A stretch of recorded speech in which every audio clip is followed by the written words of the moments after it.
अपर मुख्य सचिव कृषि श्री देवेश चतुर्वेदी जी, अपर मुख्य सचिव गन्ना श्री संजय भूसरेड्डी जी, प्रमुख सचिव मुख्यमंत्री कार्यालय और गृह विभाग श्री संजय प्रसाद जी, गन्ना विभाग के सभी अधिकारीगण, उपस्थित सभी हमारे अन्नदाता किसान भाइयों बहनों, मैं आज के इस कार्यक्रम में प्रदेश सरकार की ओर से आप सबका हृदय से अभिनंदन करता हूं और जिन 77 गन्ना समितियों को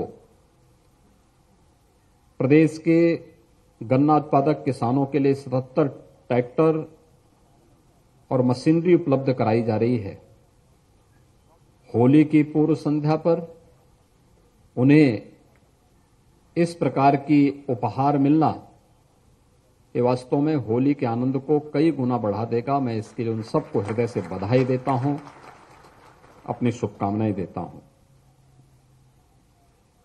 हम सब जानते हैं 2014 के पहले देश के अंदर अन्नदाता किसानों की क्या स्थिति थी।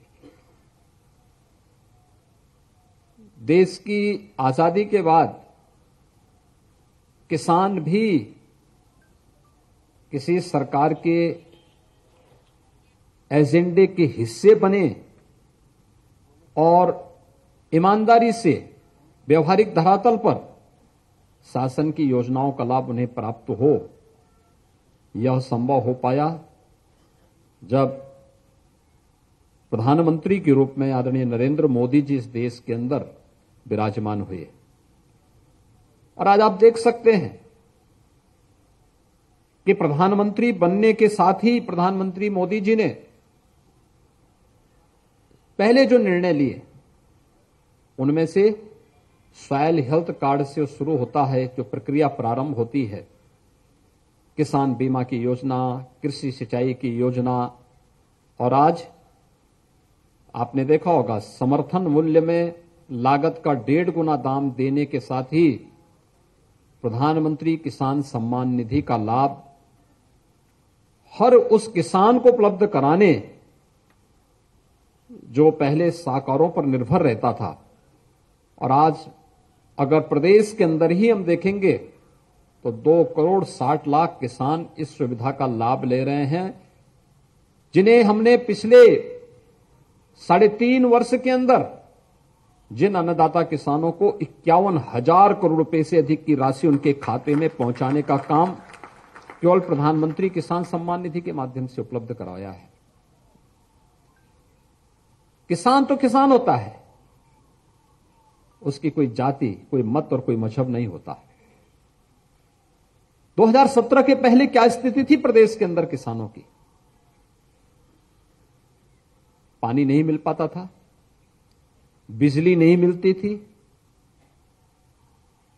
दशकों से लंबी सिंचाई की परियोजनाएं जहां की तहां पड़ी हुई थी। प्रधानमंत्री कृषि सिंचाई योजना को समयबद्ध ढंग से आगे बढ़ाने का परिणाम क्या रहा?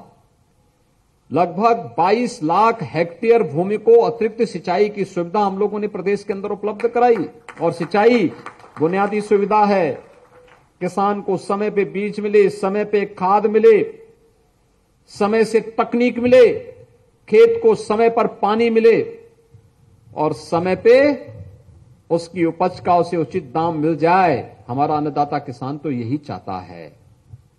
और यही तो कमी थी। 17 के पहले प्रदेश के अंदर किसान आत्महत्या करता था, खेती घाटे का सौदा मानी जाती थी। मैं धन्यवाद दूंगा उत्तर प्रदेश में गन्ना विभाग की अपनी पूरी टीम को।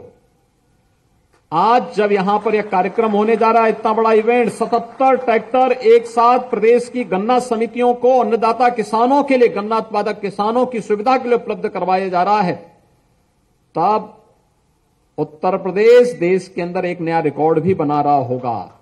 और रिकॉर्ड है कि पहली बार सरकार के भी 6 वर्ष के कार्यकाल पूरा नहीं हुए, आज जब यहां पे आप इन ट्रैक्टर को लेकर के जा रहे होंगे, तब अन्नदाता किसानों के खाते में 2 लाख करोड़ रुपए से की अधिक राशि गन्ना मूल्य के भुगतान की भी पहुंच रही होगी। 2 लाख करोड़, अनुमान कर लीजिए भाइयों बहनों, देश के कई राज्य होंगे जिनका वार्षिक बजट 2 लाख करोड़ का नहीं है। पाकिस्तान दुनिया के अंदर भीख मांग रहा है कि हमें लोन दे दो, और यहां पे सरकार अपने अन्नदाता किसानों की मेहनत और उनके पुरुषार्थ का पैसा डीबीटी के माध्यम से, एस्क्रो अकाउंट के माध्यम से उनके अकाउंट में सीधे सीधे भेजने का काम कर रही है। ये 2 लाख करोड़ अनुमान करिए किसान के खाते में गया है।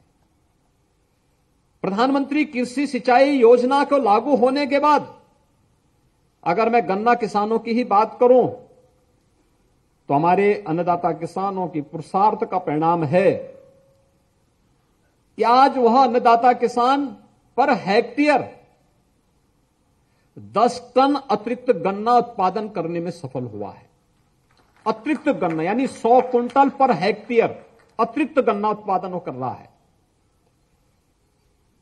और यही नहीं, 8 लाख हेक्टेयर अतिरिक्त भूमि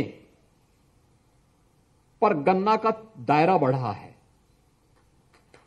हमने चीनी मिलें जो बंद थी पिछली सरकारों में, अनौपचारिक दामों पर बेची जाती थी, हमने बंद नहीं की, बंद चीनी मिलों को चलाया। चौधरी चरण सिंह जी के कर्मभूमि की चीनी मिल, रमाला चीनी मिल, हम लोगों ने पैसा दिया, चीनी मिल आज मजबूती के साथ, धड़ल्ले के साथ चल रही है, गन्ना उत्पादन कर रही है। मुंडेरवा को लेकर के कितना बड़ा आंदोलन हुआ था बस्ती में, उस चीनी मिल को फिर से नए सिरे से वहां पर नई चीनी मिल लगाई गई। गोरखपुर के पिपराइच की चीनी मिल जो बेच दी गई थी, वहां पर नई चीनी मिल, यह डबल इंजन की सरकार ने स्थापित किया। एक और अन्नदाता किसानों को गन्ना मूल्य का भुगतान हो। कोरोना जैसी महामारी भी हमारी रफ्तार को नहीं रोक पाई। कोरोना कालखंड में जब देश की और दुनिया की चीनी मिलें बंद हो गई, तब भी हमारा गन्ना विभाग चीनी मिलों को चला रहा था। 119 चीनी मिलें चल रही थी। और हमें अपने किसानों का भी ध्यान रखना है, लेकिन साथ साथ एक बेहतर संवाद किसान और इंडस्ट्री के बीच में बना करके संकट के समय में एक दूसरे का सहयोग कर सकें। चीनी मिलें चली तो गन्ने की पेराई भी हुई, गन्ना मूल्य का भुगतान भी हो रहा है। जो लोग पहले चीनी मिलों को ही बेच देते थे, बंद करवा देते थे, किसान अपने खेत में गन्ना जलाने के लिए मजबूर होता था। आज कम से कम ऐसा तो नहीं है। हमने कहा जब तक किसान के खेत में गन्ना होगा चीनी मिलें चलेंगी। चीनी मिल मालिक ने चीनी मिल तब तक चलाई जब तक किसी भी अन्नदाता, किसी भी किसान के खेत में एक डंठल भी गन्ना था, तब तक चीनी मिलें चली। कोरोना में सप्लाई चेन बाधित होने का खतरा था। मैं धन्यवाद दूंगा श्री संजय भूसरेड्डी जी को, तब भी इस विभाग के प्रमुख सचिव थे। उन्होंने कहा मैं सप्लाई चेन बंद नहीं होने दूंगा, जहां सल्फर की आवश्यकता पड़ेगी वह दूंगा, जहां चूने की आवश्यकता पड़ेगी वह दूंगा, जहां जो भी आवश्यकता पड़ेगी। और उस समय जब एक एक व्यक्ति अपनी जान के लिए लाले पड़ रहे थे, तब प्रदेश की चीनी मिलें एक तरफ सप्लाई चेन चला करके किसानों के गन्ने की पेराई कर रही थी, और दूसरी तरफ जब सैनिटाइजर की कमी हुई तो उत्तर प्रदेश के अंदर तो हमने सभी नगर निकायों को फ्री में सैनिटाइजर चीनी मिलों से उपलब्ध करवाया ही करवाया, साथ साथ 27 राज्यों को भी सैनिटाइजर उपलब्ध करवाया था।